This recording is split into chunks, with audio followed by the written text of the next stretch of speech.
Telegram banned phone number solution. Hey everybody, welcome back to a new video. In this video we're gonna learn how we can fix your Telegram banned phone number solution. So without any delay, let's start with the process on how we can do so. But before that, don't forget to hit that like, share and subscribe icon.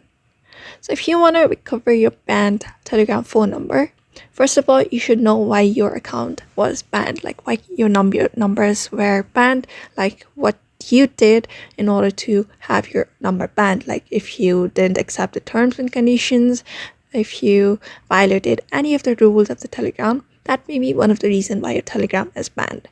But other than that, if your account got banned without any reason, you may just follow the steps in order to recover it. Just head over to one of the browser or simply go to google.com. After that, type in Telegram support, and after typing in, just click on the very first link that appears on your web.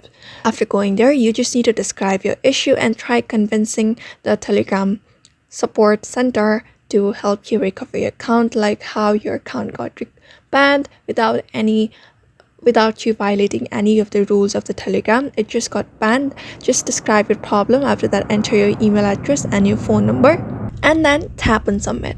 After you're done submitting your problem issue, Telegram will try reaching you out on some days. Within some days, it will try reaching you out and help you recover your account. That is only the way possible for now in order to recover your Telegram account. So you may just follow that, or you may just directly send the email to the Telegram by going to an email and writing up an email and try convincing them. So that's the only way on how you can recover your Telegram banned phone numbers. Otherwise, you just need to create a new account with a new phone number, and that's the only solution. So I hope this video was helpful to you, and thank you for watching this video.